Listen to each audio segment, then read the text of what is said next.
Hello friends, welcome to Indian Job Smell. Cochin shipyard லிமிடெட்ல இருந்து ship draftsman training notification announce பண்ணியிருக்காங்க friends. இதுக்கு யார் அப்ளை பண்ணலாம் அப்படின்னா டிப்ளமோ படித்தவங்க அப்ளை பண்ணலாம். அதாவது 10th பாஸ் பண்ணி 3 year டிப்ளமோ படிச்சிருக்கீங்க அப்படின்னா அப்ளை பண்ணலாம். அது என்ன டிசிப்ளினில் படிச்சிருக்கணும், செலெக்ஷன் ப்ராசஸ், ஏஜ், அது எல்லாமே நான் உங்களுக்கு இப்போ நான் டீட்டெயிலாக சொல்கிறேன்.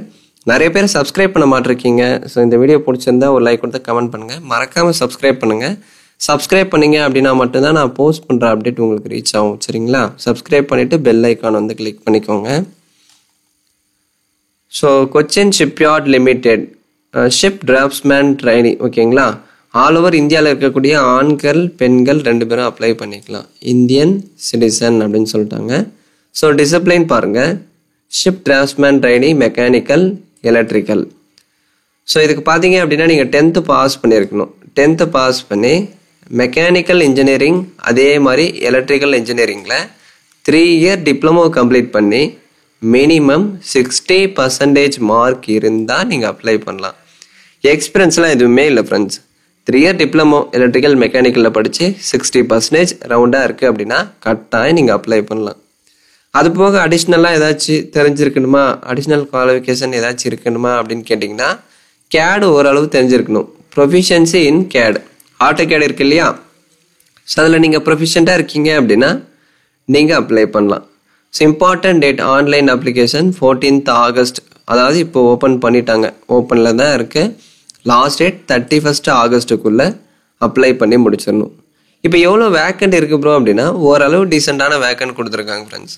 ஸோ மெக்கானிக்கல் இதில் ஒரு 46, எலக்ட்ரிக்கலில் ஒரு 18. இது இன்க்ரீஸ் பண்ண மாட்டாங்க, மேபி இன்க்ரீஸ் ஆகலாம், ஃப்யூச்சரில் இன்க்ரீஸ் ஆகலாம், இல்லை டிக்ரீஸ் ஆகலாம், அந்த ரெக்குயர்மெண்ட்டை பொறுத்து. ஓகேங்களா? அதாவது அவங்க தேவைக்கு ஏற்றபடி அவங்க வந்து வேக்கன்சியை வந்து குறைச்சிருப்பாங்க, ஏற்றிப்பாங்க. அது வந்து அவங்களுடைய டெசிஷன் அப்படின்னு சொல்லியிருக்காங்க. ஸோ மேபி டிக்ரீஸ் ஆகாது, இன்க்ரீஸ் ஆகிறதுக்கு வேணால் வாய்ப்பு இருக்குது, டிக்ரீஸ் ஆகிறதுக்கான வாய்ப்பு கம்மி தான். So total vacancy category wise vacancies காமிச்சிட்டாங்க, செக் பண்ணிக்கோங்க. பீரியட் ஆஃப் ட்ரைனிங் பார்த்தீங்க அப்படின்னா இது வந்து 2 years தான்.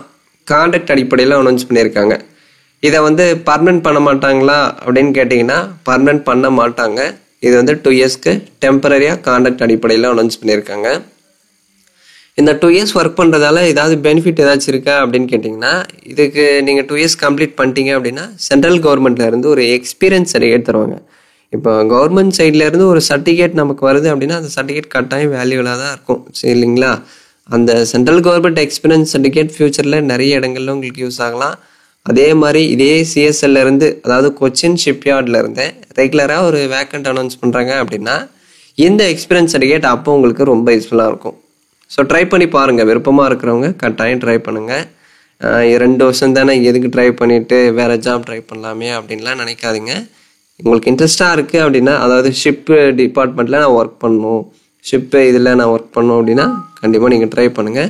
100% உங்களுக்கு யூஸ்ஃபுல்லாக தான் இருக்கும். ஓகேங்களா?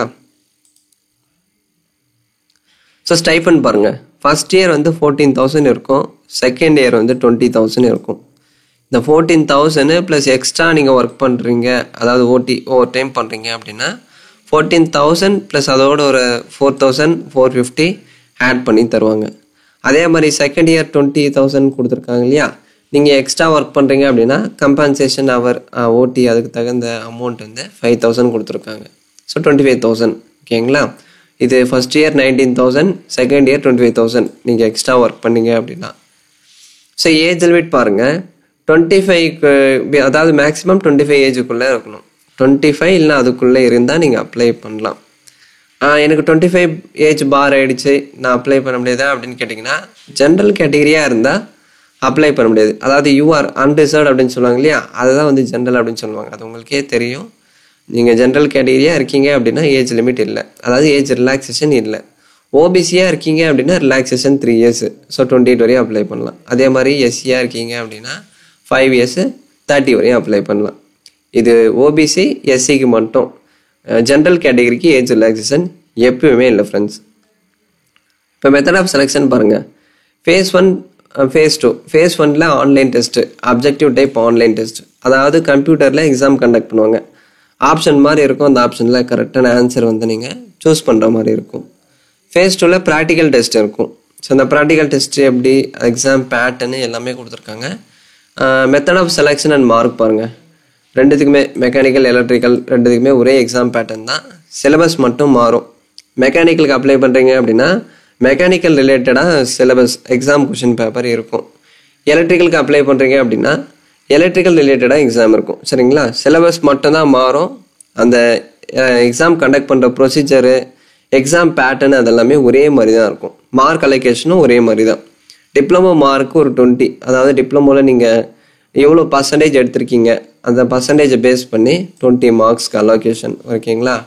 அடுத்து ஃபேஸ் 1ல் ஆன்லைன் டெஸ்ட், அது ஒரு 50 மார்க்கு. ப்ராக்டிக்கல் டெஸ்ட்டு, அதாவது கேடு சாஃப்ட்வேர் யூஸ் பண்ணி உங்களுக்கு ப்ராக்டிக்கல் டெஸ்ட் வந்து கண்டக்ட் பண்ணுவாங்க, அது ஒரு 30 மார்க்கு. ஸோ டோட்டலாக 100. இந்த 100 மார்க்கு யார் வந்து அதிகமான மார்க் வந்து எடுக்கிறாங்களோ அவங்கள வந்து செலக்ட் பண்ணுவாங்க. சரிங்களா? ஸோ டிப்ளமோ மார்க்கை பேஸ் பண்ணி ஒரு 20 மார்க் அலோகேஷன் பண்ணுறாங்க. ஃபேஸ் 1ல் கம்ப்யூட்டர் எக்ஸாமினேஷன் இருக்கும், அது ஒரு 50 மார்க்கு கண்டக்ட் பண்ணுறாங்க. ஃபேஸ் 2ல் ப்ராக்டிக்கல் டெஸ்ட். ப்ராக்டிக்கல் டெஸ்ட்னா என்ன அப்படின்னா கேடு சாஃப்ட்வேர், அதாவது கம்ப்யூட்டரில் கேடு இருக்கு இல்லையா, ஆட்டோ கேடு இருக்கு இல்லையா, அவங்க வந்து ஏதாவது ஒரு டயக்ராம் சொல்லுவாங்க, அது உங்களுக்கு ஒரு ப்ராக்டிக்கல் டெஸ்ட் மாதிரி கண்டக்ட் பண்ணுவாங்க. அந்த வித்தின் டைமுக்குள்ளே யார் வந்து அந்த டயக்ராமை வந்து கண்டக்ட் பண்ணுறீங்க அப்படின்னு சொல்லிட்டு செக் பண்ணுவாங்க. கேடு சாஃப்ட்வேர் யூஸ் பண்ணி உங்களுக்கு ப்ராக்டிக்கல் டெஸ்ட் கண்டக்ட் பண்ணுவாங்க. அதனால தான் கேடில் வந்து ப்ரொஃபிஷியண்ட்டாக இருக்கணும் அப்படின்னு சொல்லிட்டு அவங்களே ஒரு பாயிண்ட் கொடுத்துருக்காங்க இல்லையா. ஸோ கேட் வந்து, அதாவது 2D எனக்கு ரொம்ப சூப்பராக தெரியும், நான் நல்லா பண்ணுவேன் அப்படின்னா கண்டிப்பாக ட்ரை பண்ணுங்கள். 3D வந்து ஃபுல்லாக தெரியணும் அப்படின்னு அவசியம் இல்லை. 3D தெரியுது அப்படின்னா உங்களுக்கு பெனிஃபிட் தான். ப்ரோ எனக்கு 3Dயே வந்து நான் நல்லா பண்ணுவேன், எனக்கு கேட் சாஃப்ட்வேர் வந்து நல்லா வரும், அதில் நல்லா நான் ட்ராயிங்லாம் நல்லா பண்ணுவேன், எனக்கு அதில் எக்ஸ்பீரியன்ஸும் இருக்குது, நிறைய டிசைன்ஸ் எல்லாம் நான் பண்ணியிருக்கேன் அப்படின்னா கண்டிப்பாக நீங்கள் ட்ரை பண்ணுங்கள். இந்த ஜாப் உங்களுக்கு கிடைக்கிறதுக்கான வாய்ப்பு ரொம்ப ரொம்ப அதிகம். ஓகேங்களா?